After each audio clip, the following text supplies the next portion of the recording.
eléctrica del corazón.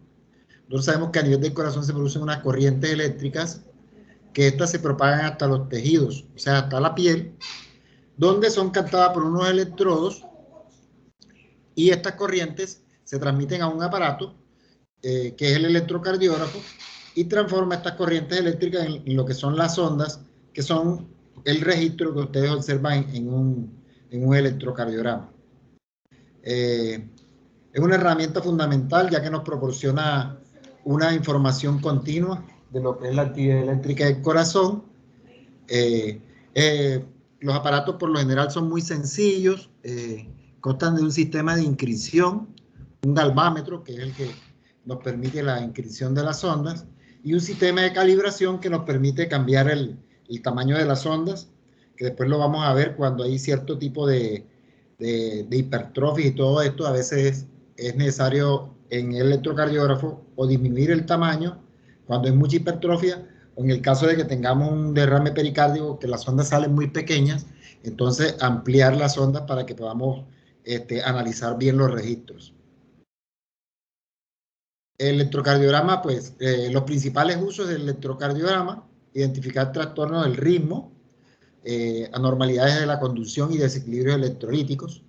Nosotros sabemos que nosotros a través del electrocardiograma podemos diagnosticar lo que son los bloqueos auriculoventriculares, los trastornos de conducción como los bloqueos de rama, derecha e izquierda, y los trastornos electrolíticos, porque cuando hay trastornos hidroelectrolíticos severos, como el caso de la hipercalemia o la hipocalemia, nosotros vamos a observar unos cambios típicos en el electro que nos hace sospechar de estos trastornos hidroelectrolíticos. También nos da una información sobre lo que es el tamaño de las cavidades.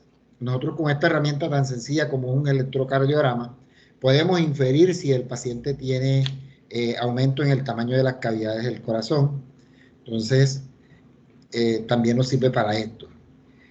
Una capaz de los usos más importantes es el diagnóstico de lo que es la enfermedad isquémica y el diagnóstico de pericarditis. Nosotros sabemos que el electrocardiograma es la herramienta principal para el diagnóstico de lo que es el infarto agudo del miocardio y también para el diagnóstico de la pericarditis, que ahora con lo que es la infección por el virus del COVID-19, nosotros sabemos que este virus produce en muchos pacientes tanto miocarditis como pericarditis, y esos cambios a nivel de lo que son el tejido cardíaco también se ven reflejados en los registros de electrocardiograma. Entonces también nos sirve para diagnosticar esta parte. Para la vigilancia del efecto de fármacos, hay muchos fármacos que afectan lo que es el sistema de conducción eléctrica del corazón. Entonces, cuando vamos a administrar ciertos fármacos, también nosotros podemos utilizar el electrocardiograma para estar vigilando los efectos adversos de estos fármacos. Tal es el caso de los fármacos que producen QT largo, que pueden producir paro cardíaco y todo. Uno, para mencionarles uno de los cuantos, uno que se utiliza mucho en las urgencias, que es en los pacientes que llegan con síndromes convulsivos, la administración de Epamin. Nosotros sabemos que la administración de Epamin puede producir QT largo y que puede desencadenar arritmias graves y que estos pacientes pueden dar paro cardíaco. Por eso, cuando se va a administrar Epamin en infusión a estos pacientes, uno tiene que hacerle un electrocardiograma antes de iniciar la infusión, o sea, cuando se van a hacer cargas, antes de iniciar la infusión, durante la infusión y posterior a la infusión, justamente para vigilar estos efectos adversos que son graves. Con todos los adelantos que se han dado en la medicina, pues ya hoy en día, afortunadamente, pues tenemos a disposición muchos dispositivos, tal es el caso de los tipos marcapasos, tipo cardioresincronizadores, tipo desfibriladores automáticos implantables. Entonces, también nos sirve el electrocardiograma para evaluar el funcionamiento de este tipo de dispositivos. Hay varios tipos de electrocardiograma. Nosotros tenemos que, pues, los principales tipos de electrocardiograma. Encontramos el electrocardiograma de reposo, que es el que normalmente ustedes conocen, el electrocardiograma de 12 derivaciones, y este es el que más se utiliza en los sistemas de urgencia. Pero también tenemos el electrocardiograma de ejercicio. El electrocardiograma de ejercicio que pues ustedes lo conocen como prueba de esfuerzo. También este se utiliza más que todo para el diagnóstico de las cardiopatías isquémicas. Entonces, para ese más que todo también se le denomina ergometría. Y ese para que todo más es el electrocardiograma de lo que es la prueba de esfuerzo. Y tenemos el electrocardiograma de ambulatorio de 24 horas, que es denominado Holter, que este también se utiliza tanto para diagnóstico más que todo de arritmias, pero también se puede utilizar para identificar algunos trastornos isquémicos. Ese es de 24 horas. Doctor, se le quitó la presentación. Déjeme ver qué pasó.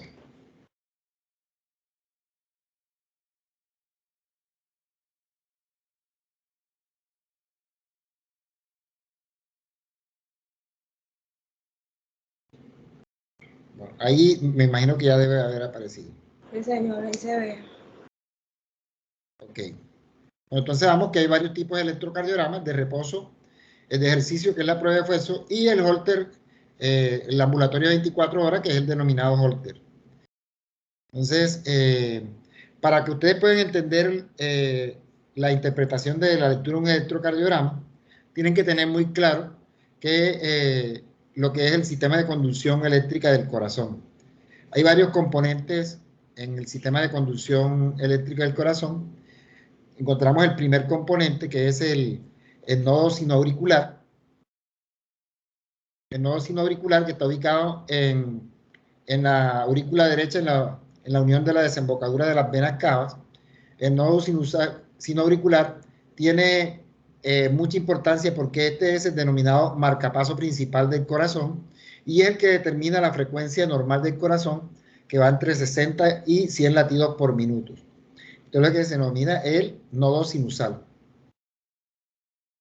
Del nodo sinusal el impulso se transmite hacia las aurículas, a ambas aurículas, a través de unos haces internodales, son conocidos como las vías internodales, tanto la aurícula derecha como la aurícula izquierda.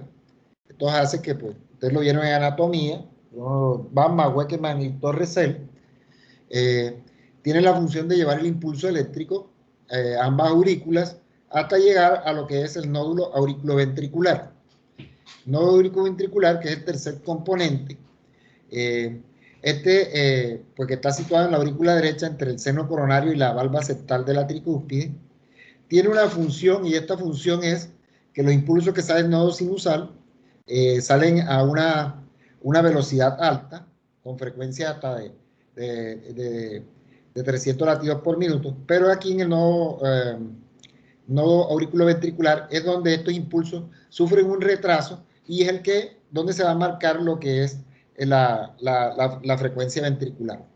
Entonces, nódulo auriculoventricular, cuando ustedes lo ven reflejado en el trazado electrocardiográfico, van a identificar como ese retraso como el intervalo PR.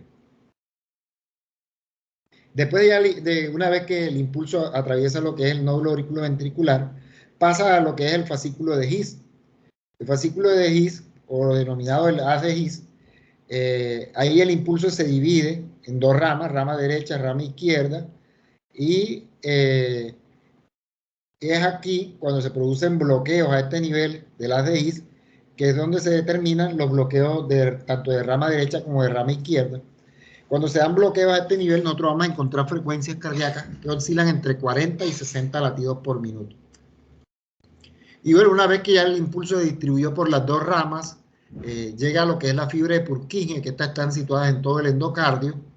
Cuando nosotros tenemos bloqueos AV completos, se pueden activar esta fibra, el impulso puede activarse a nivel de la fibra de Purkinje, y nosotros podemos encontrar frecuencias tan bajas que oscilan entre 15 y 40 latidos por minuto. Entonces, acá tienen esquematizado todo esto que estamos hablando. Si ustedes observan acá, el primer punto amarillo es el nodo sinusal, o el nódulo sinoauricular. Estos que observan líneas puntadas azules intermitentes son los tractos internodales. Como ustedes ven, llevan el impulso a ambas aurículas hasta que el impulso alcanza lo que es el segundo punto amarillo acá, que es el nódulo auriculoventricular.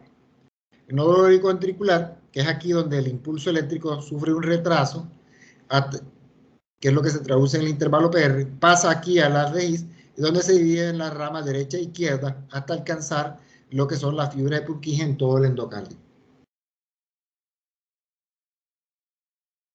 Bueno, para poder entender el electrocardiograma, nosotros vamos a hablar en lo que son las derivaciones y planos. ¿Qué es una derivación? Una derivación no es más que la información que se tiene de la actividad eléctrica del corazón entre dos puntos determinados. Cada derivación está formada por un polo positivo y un polo negativo. Entre estos dos puntos se traza una línea imaginaria, que es lo que se conoce como el eje de derivación. La dirección a la cual fluye la corriente eléctrica es lo que nos va a determinar las ondas que ustedes ven en el electrocardiograma, que se desplazan hacia arriba o hacia abajo, si son negativas, si son positivas. Cuando la corriente eléctrica fluye hacia el polo positivo, nosotros vamos a tener una onda, una deflexión positiva, y si fluye hacia el polo negativo, vamos a tener una inscripción negativa.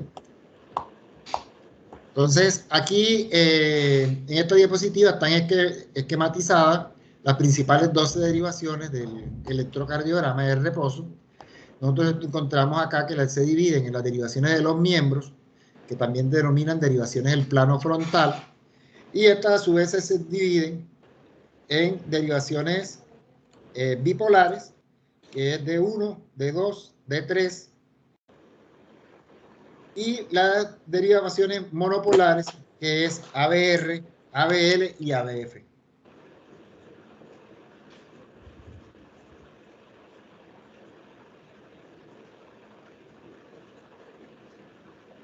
Bueno, y después tenemos las derivaciones precordiales, también denominadas de plano horizontal, que estas van de B1 hasta B6. Después las vamos a ver esquematizadas donde van ubicadas cada derivación. Entonces acá tenemos una imagen de lo que es el plano cartesiano, con las diferentes derivaciones del plano frontal.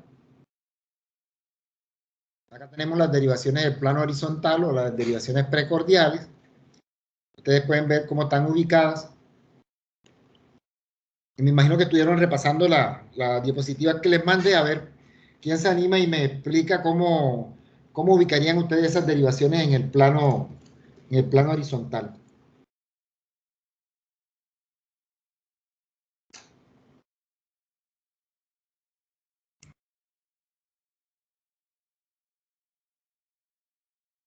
Si no hay un voluntario, cojo uno de acá para ver.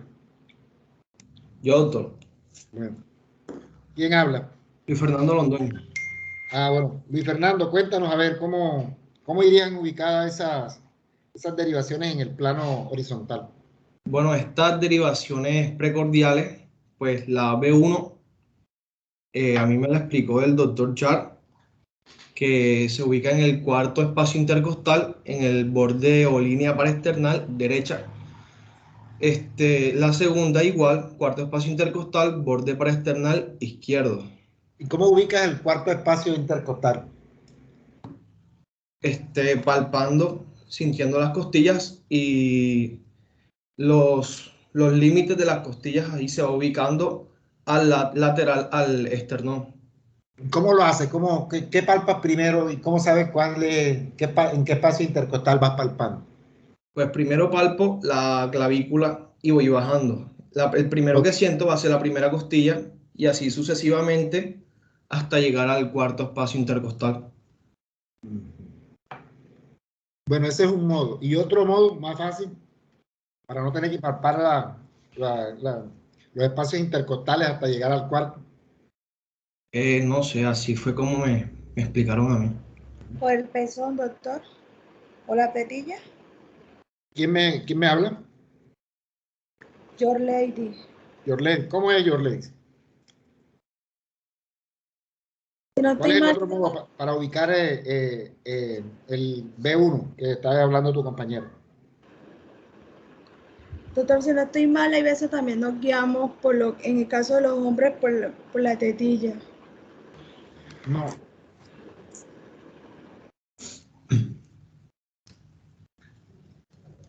Es muy fácil, chicos. Hay una estructura. Esto que ustedes ven acá, están viendo el cursor, ¿verdad? Sí, señor. Bueno, esto que ustedes ven acá es el esternón, ¿no? Sí, exactamente. Tienen el manubrio, el tercio medio del esternón, hasta acá está el apéndice sifoide. Entonces, si ustedes tóquense el esternón y Sí, vengan bajando por el esternón, palpando con el pulpeo de los dedos, y ustedes van a sentir una prominencia aquí en esta parte, van a sentir como una prominencia, como un resalto ahí. ese es el Eso ángulo se de luz. denomina ángulo de Luis. Cuando ustedes palpan el ángulo de Luis, si ustedes se dirigen un poco hacia la izquierda, y ahí están en cuarto espacio intercostal. Entonces es una forma rápida de ubicarnos para colocar D1. Después ustedes cuando retornen a sus prácticas lo vamos a hacer porque ahí los colocamos a hacer los electrocardiogramas para que ustedes aprendan a ubicar dónde va cada electrodo. Entonces, esta es la otra forma, la otra es como lo dijo Luis. Entonces, continúa Luis, ¿cómo se ubican el resto de electrodos? Bueno, ya le señalé pues la B1 y B2. Posterior, sigo con B4, que se ubica en el quinto espacio intercostal, pero fijándose en la línea medio clavicular. Entonces uno baja hasta llegar al quinto espacio intercostal, ahí se va a ubicar la quinta, el cuarto, digo. Y el B3 se va a ubicar entre B2 y B4, que ese sí va a quedar bastante próximo a la tetilla. B5 se va a ubicar en el quinto espacio intercostal también, pero ya guiándose desde la línea axilar anterior. Y B6 pues siguiendo el mismo espacio, el quinto espacio intercostal en la línea media axilar. Ok, entonces es la distribución anatómica para colocar bien los electrones. Esto es muy importante porque a veces pasa, ustedes tienen que aprender la ubicación de esos electrodos, que por ahí alguien estaba apenas aprendiendo a hacer los electrocardiogramas y viene y te coloca los electrodos en cualquier posición del tórax. Entonces, cuando nosotros vamos a ver el trazado electrocardiográfico, observamos unas ondas distintas. O puede que el paciente tiene unas R muy altas o unas R muy bajas. Entonces, nos puede inferir cierto tipo de patología que no es cierto. Entonces, es muy importante la ubicación correcta de estos electrodos antes de realizar el registro del electrocardiograma. Entonces, esto fue lo que ya dijo acá el compañero Luis, no vamos a detenernos en eso. Acá en esta diapositiva es para que ustedes vean que de acuerdo a la ubicación de cada electrodo va cambiando la morfología del QRS en el electro. Entonces nosotros tenemos acá, que aquí es donde ustedes ubicaron B1, acá es donde está B2, esta aquí sería el esternón. Y ustedes observan que la onda R a nivel de B1 es pequeñita, pero las ondas R ya a nivel de B5 y B6 son unas ondas R bastante altas, que es lo que se llama la transición eléctrica normal del corazón. Entonces, vemos cómo va cambiando la morfología del QRS de acuerdo a la ubicación de los electrodos. Porque ustedes acá lo que van a manejar son los vectores, y los vectores, aquí por ejemplo, estamos viendo el vector de la despolarización del ventrículo izquierdo. Entonces, si B5 ve que este vector se acerca, va a dar una onda R alta. En cambio, B1 vería que este vector se aleja, entonces ya acá le produciría lo que es la onda S. Entonces, Es para que vean ustedes cómo cambia la morfología. Por eso es importante la colocación adecuada de estos electrodos.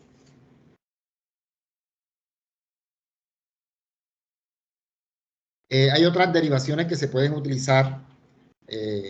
Cuando nosotros sospechamos infarto de ventrículo derecho, hacemos lo que son las derivaciones reversas, o sea, B2, B3. Y también cuando sospechamos infarto posterior, hacemos lo que es las derivaciones B7, B8, que se ubican en la parte posterior del tórax. Eso es cuando sospechamos este tipo de infartos. Por lo general hacen la de 12 derivaciones. Entonces, ya para empezar a ahondar ya en lo que es el registro electrocardiográfico, hablemos de lo que es el papel. Nosotros sabemos que los registros de electrocardiograma se hacen en un papel especial, que es un papel milimetrado, y este papel debe correr a una velocidad de 25 milímetros por segundo. Esto también tenemos que fijar nosotros cuando están haciendo los registros de electrocardiograma, porque por ahí el aparato se descalibra y lo ponen a correr a otra velocidad o a 50 milímetros por segundo. Entonces esto les va a variar.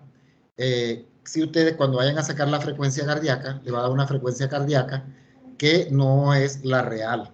Le estarían marcando paciente con bradicardia cuando realmente no tiene bradicardia, sino es que el papel está corriendo a 50 milímetros por segundo. El eje horizontal en el electrocardiograma, cuando nosotros vemos el eje horizontal en un papel electrocardiograma, lo que estamos midiendo es tiempo. Cada cuadradito pequeño en el eje horizontal va a medir 0.04 segundos.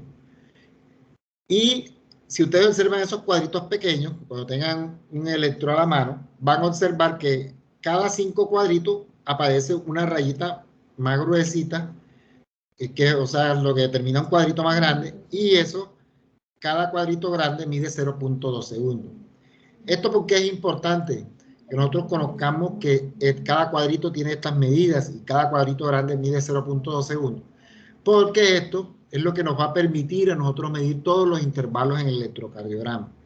Y cuando nosotros aprendamos a medir los intervalos en el electrocardiograma, también vamos a aprender a identificar cuando hay un bloqueo de primer grado, cuando hay un síndrome de preexcitación.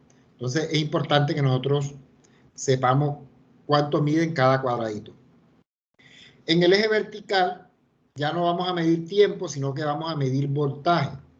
El voltaje se mide en milivoltios, cada cuadradito pequeño mide 0.1 milivoltios, y igual que en el eje horizontal, cada 5 cuadraditos nos va a aparecer otro cuadradito más grande, que cada cuadradito más grande va a medir 0.5 milivoltios.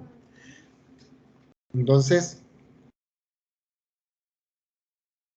acá tenemos esquematizado, aquí estamos ampliando lo que es el papel, para que ustedes puedan ver en esquema qué es lo que estamos hablando. Aquí les estoy mostrando en la parte horizontal, que sería este cuadradito azul, que cada cuadradito horizontal mide 0.04 segundos. Si ustedes observan acá, hay unas líneas más gruesitas. Aquí estamos viendo porque hay 5 cuadraditos, aparecía una línea gruesa. Entonces, cada línea gruesa habría un intervalo de tiempo de 0.2 segundos, 0.20 segundos.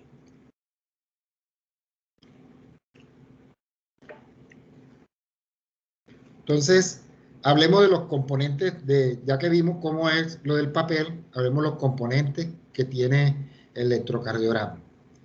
El primer componente que nosotros vamos a encontrar en el electrocardiograma se llama la onda P.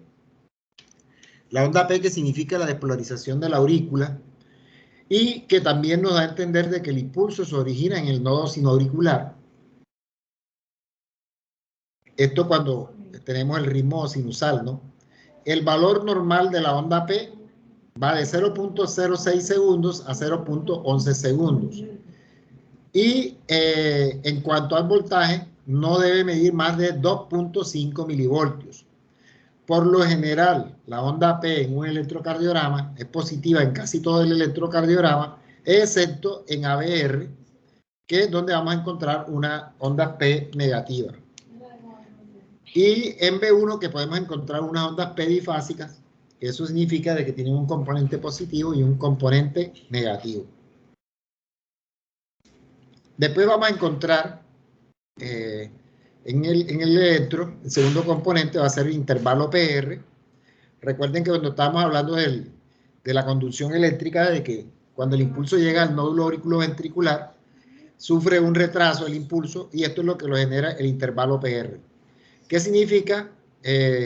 La actividad desde el inicio de la despolarización de la aurícula hasta el inicio de la despolarización de los ventrículos. ¿Cuál es el valor normal de este intervalo PR? De 0,12 a 0,20 segundos.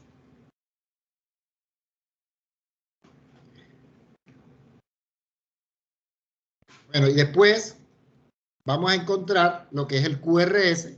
Después ya una vez que se generó el intervalo PR, vamos a encontrar el QRS. Que el QRS es la despolarización de los ventrículos. La duración normal del QRS va de 0.06 a 0.10, es lo normal. El QRS no debe medir más de 0.10 segundos. ¿Cuánto es 0.10 segundos? En los cuadraditos horizontales significan 2 cuadraditos y medio. O sea que el QRS no debe medir más de 2 cuadraditos y medio para que sea un valor normal. Cuando ya nosotros encontramos QRS mayor de 0.10, ya estaríamos en trastornos de conducción, bloqueos incompletos de rama, y si es mayor de 0.12 ya serían bloqueos completos de rama. En la onda Q, que el QRS tiene varios componentes. Encontramos la onda Q, es la primera deflexión negativa. La onda R va a ser la primera deflexión positiva luego de una onda Q. Y la onda S es la primera deflexión negativa en el electrocardiograma luego de una onda R. Bueno, una vez que ya tenemos identificado lo que es el QRS, vamos a identificar lo que es el segmento ST. Segmento ST, que significa representa el final de la despolarización y el comienzo de la repolarización de los ventrículos. En él vamos a identificar un punto que señala el final del complejo QRS y el inicio del segmento ST, que este punto se denomina punto J. Tiene mucha importancia porque este punto es el que nos va a determinar lo que es la elevación y el infradesnivel del ST. Y es lo que utilizamos para la clasificación de lo que es los síndromes coronarios agudos. ¿Cuál es lo normal del punto J? Lo normal es que esté ubicado en la línea isoeléctrica y que no tenga una variabilidad mayor de 0.1 milivoltios, o sea, de un cuadradito. Bueno, luego de que ya identificamos el segmento ST, vamos a encontrar la onda T. La onda T representa ya lo que es la repolarización de los ventrículos. Vamos a encontrar que la onda T en un electrocardiograma debe ser positiva en casi todas las derivaciones, excepto en una sola derivada, que es el ABR.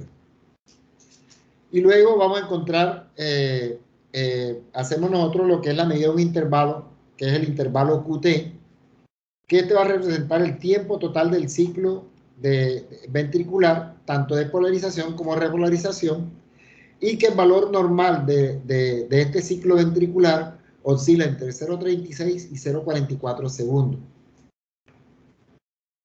El intervalo QT no debe ser mayor de la mitad de la distancia entre las ondas R consecutivas, cuando el ritmo es regular. O sea, cuando tenemos un electro normal, el intervalo QT no puede medir más de la mitad del intervalo anterior de las RR. Ahora los vemos en un esquema porque esto es muy fácil. Las ondas U por lo general no las observamos casi en el electrocardiograma. Cuando aparecen las observamos después de la onda T. Y aquí ya tenemos todos los componentes del electrocardiograma. Vamos a repasar de todo esto que estamos hablando. Entonces ustedes observan el primer componente del electrocardiograma, que es acá la onda P. Ustedes observan acá que la onda P pues nos predice de que el impulso eléctrico se originó en el nodo sinusal y observamos lo que es después el intervalo PR, que se mide desde el inicio de la onda P hasta el inicio del QRS. Entonces aquí observamos el intervalo PR. Después vamos a encontrar lo que es el QRS. Acá tenemos primera deflexión negativa, que sería la onda Q. Primera deflexión positiva, que sería la onda R. primera deflexión negativa luego de una onda R, que sería la onda S, y aquí tenemos lo que es la formación del QRS. Observamos el punto J, que sería aquí, donde termina el QRS. Si nosotros trazamos una línea imaginaria hacia atrás, vemos que se encuentra en la misma línea isoeléctrica, o sea que el punto J no está elevado, no hay supradesnivel del ST. Y tenemos la onda T, que es la que nos marca ya la repolarización de los ventrículos, y el intervalo QT, que tiene una importancia, porque hay muchas patologías que pueden producir lo que es tanto alargamiento del QT como acortamiento del QT. Entonces, por eso es importante la medición de este segmento. Entonces, va desde el inicio del QRS hasta el final de la onda T.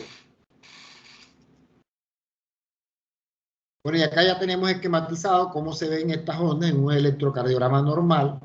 Acá tenemos el trazado de un electro. Lo ven un poquito grande porque lo amplío un poquito para que ustedes lo puedan ver mejor. Entonces, siempre cuando ustedes tengan un electrocardiograma, lo primero que vamos a ver es que quien realizó ese trazado, pues tiene que el aparato estar bien calibrado. Recuerden que yo les dije que la velocidad normal que tiene que correr el papel es a 25 milímetros por segundo. Y esto ustedes lo observan que el aparato los marca acá en la parte superior, en este recuadro.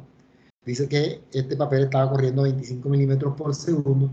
Y lo otro es observar la calibración de la amplitud de las ondas, del voltaje. Y lo observamos aquí en la parte inicial. La calibración normal tiene que estar a un milivoltio, o sea que serían dos cuadraditos grandes hacia arriba. Porque dijimos que cada cuadradito pequeño medía 0.5, entonces dos cuadraditos grandes sería 1 milivoltio. Entonces vemos aquí que por ejemplo, este registro el electro está bien calibrado, el papel está corriendo a una velocidad adecuada. Y después de esto vamos a identificar todas las ondas que yo les mencioné. Entonces vamos que la primer componente es la onda P, que ustedes lo observan acá. Dijimos que el normal era de 0.06 hasta 0.10 de la onda P. Después vamos a medir el intervalo PR, que iría de aquí el inicio de la onda P hasta el inicio del QRS. Y que el valor normal del intervalo PR debe ir de 0.12 hasta 0.20. Ya si el intervalo PR se pasa de 0.20, ya nosotros estaríamos en presencia de un bloqueo auriculoventricular de primer grado. Y después encontramos lo que es el QRS, que dijimos que el valor normal del QRS era de 0.06 hasta 0.10, que correspondería a que el QRS no mida más de 2 cuadraditos y medio. Si ustedes observan bien aquí, mide exactamente 2 cuadraditos, 2 cuadraditos, o sea que este QRS mide 0.8 segundos, que sería un valor normal. Después observamos el punto J, está a nivel de la línea isoeléctrica, o sea, no hay elevación del punto J. Observamos la onda T, que está positiva, o sea que es una onda T normal. Y esto es lo que les hablaba, velocidad del papel, siempre tienen que verificar que sea 25 milímetros por segundo, que tenga una amplitud de 1 milivoltio o 10 milímetros. Después vamos nosotros, ya que tenemos que está bien calibrado, que vemos que el electro sea sinusal, vamos en el electro a sacar lo que es la frecuencia cardíaca. Hay varios métodos para sacar la frecuencia cardíaca en el electrocardiograma. Tenemos un método que es una mnemotecnia que se utiliza y es aprendiéndote estos números. Vamos a memorizar estos números que son 300, 150, 100, 75, 60, 50, 40, 30. Pero para utilizar esta mnemotecnia tenemos que nosotros observar que el trazado del electrocardiograma es regular y que es sinusal. Entonces, el primer método solamente va a servir para cuando nosotros tenemos electro con ritmo regular. Ahora lo vemos en un trazado, cómo es la secuencia, cómo lo utilizamos. Después tenemos un segundo método y se llama el método del 1500. Es un método muy sencillo. Nosotros tenemos que ubicar dos ondas R y contamos cuántos cuadraditos pequeños hay entre estas ondas R y eso lo dividimos entre 1500. Y también en el segundo método es requisito de que el ritmo tiene que ser regular. ¿Y qué pasa cuando tenemos ritmos irregulares, como en una fibrilación auricular? Vamos a utilizar el método de contar en 30 cuadritos grandes. Vamos a contar cuántas ondas R hay en esos 30 cuadritos grandes, y esto lo multiplicamos por 10 y nos va a dar la frecuencia cardíaca, esto cuando el ritmo es irregular.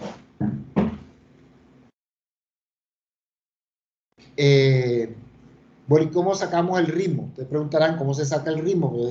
Vemos que ¿cuándo sabemos cuándo utilizar los métodos con ritmo regular, con ritmo irregular?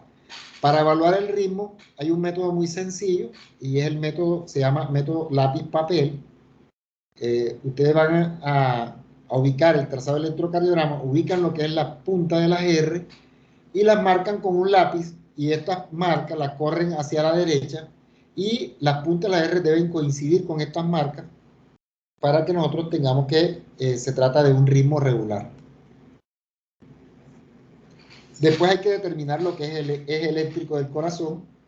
Para determinar el eje eléctrico del corazón podemos utilizar un método muy sencillo, que es el denominado método de los 4 cuadrantes.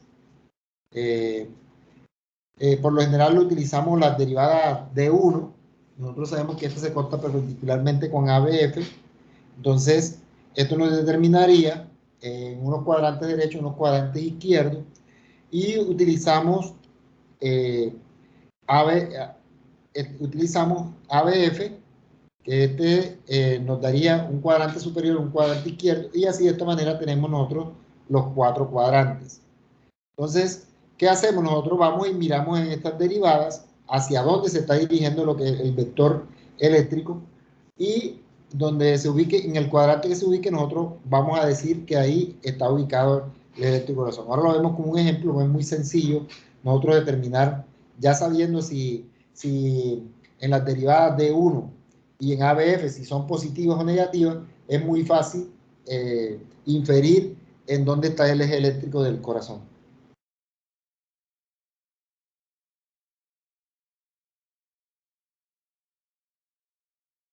Entonces, en la evaluación del electrocardiograma, nosotros dijimos que vamos a evaluar lo que es la presencia de la onda P. Vamos a medir lo que es el intervalo PR, a ver si es normal, si está cortado el PR, ya podemos encontrar en los síndromes de preexcitación. Si está prolongado el PR, ya estaríamos hablando de los bloqueos de primer grado. Si el PR es variable, pues podemos estar en presencia de los bloqueos de segundo grado o de tercer grado. Y después vamos a hablar lo que es el complejo QRS, el segmento ST, la onda T. Nosotros, conociendo las derivadas del electrocardiograma, también podemos nosotros determinar lo que son las caras del corazón. Y si ustedes conocen las caras del corazón, pueden ustedes, si saben la anatomía, la irrigación de las caras del corazón, pueden determinar qué arteria está afectada cuando en caso de que tengamos un síndrome coronario. Entonces, vamos a ver que, por ejemplo, la cara inferior del corazón esta la observan las derivadas D2, D3 y ABF. Esto es lo que observan la cara inferior del corazón. La cara lateral, nosotros la va a estar mirando en el electrocardiograma D1 a BL. La cara anteroseptal, que va desde B1 hasta B3. La cara anterior, que está por las derivadas B3 y B4. La cara anterolateral es B5 y B6. Entonces ya con esto nosotros tenemos toda la cara del corazón.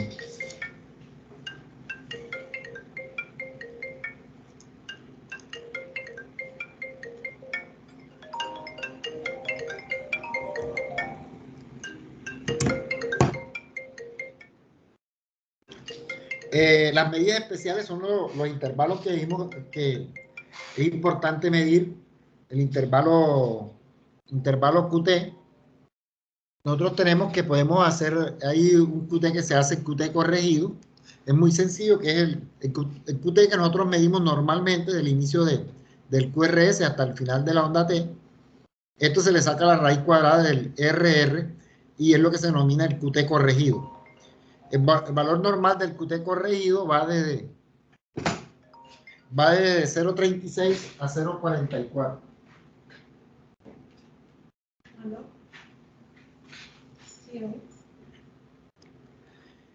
Bueno, como digo, esto es importante para determinar ciertas patologías. Nosotros encontramos un QT alargado, por ejemplo, en el infarto, en las miocarditis, en las hipocalcemias severas, en los pacientes que usan tratamientos para el paludismo como el uso de quinidina,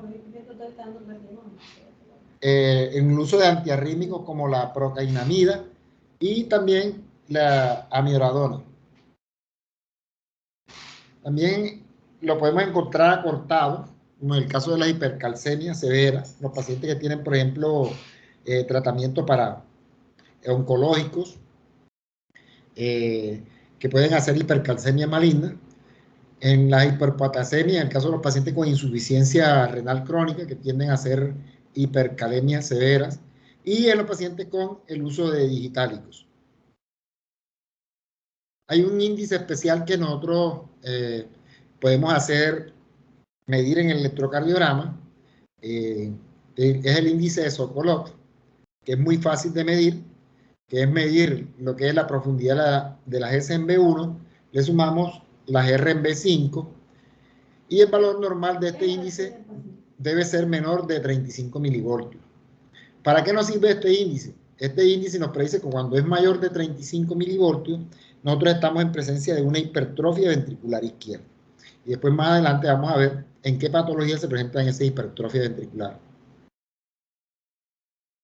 Bueno, acá tienen un trazado electrocardiográfico. Ustedes acá, por ejemplo, van a observar, lo primero que tienen que mirar es que esté bien calibrado este registro de electro. Entonces ustedes observan esta muestra que está acá y tiene dos cuadraditos grandes hacia arriba, lo que quiere decir que aquí hay 1 milivoltio. Acá en la parte superior debería decir la velocidad, no está, pero tendría que estar acá, que el papel corra a 25 milímetros por segundo, esa velocidad está normal.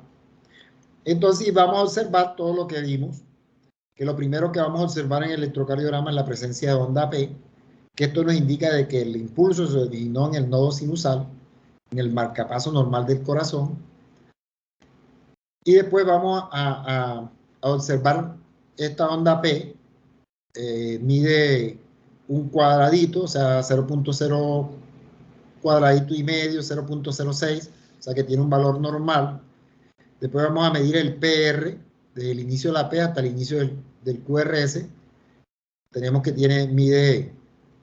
mide 3 cuadraditos, o sea, mide 0.12, o sea que es un PR normal.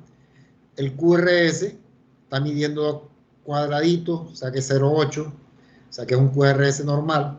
El punto J está a nivel de la línea isoeléctrica, o sea que no hay elevación del ST.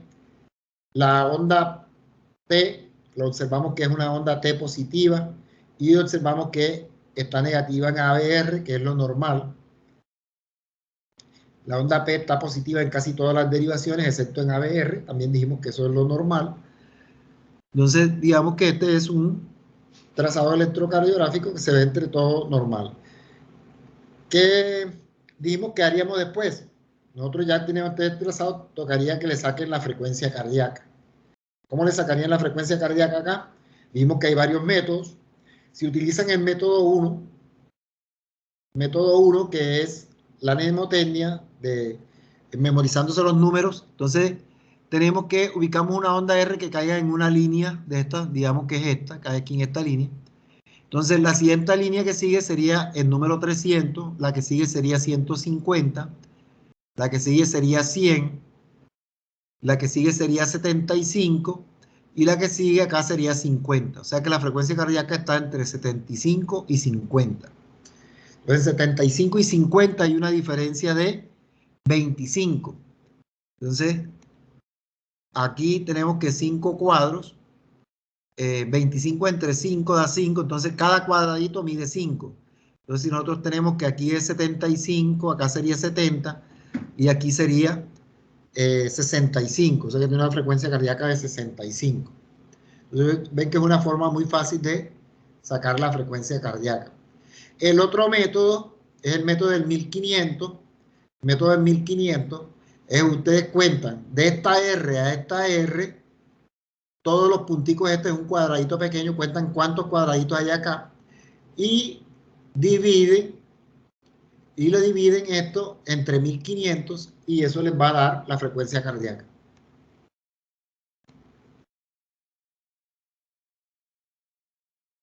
Entonces, ese trazado que ustedes ven ahí es como se debe leer un electrocardiograma.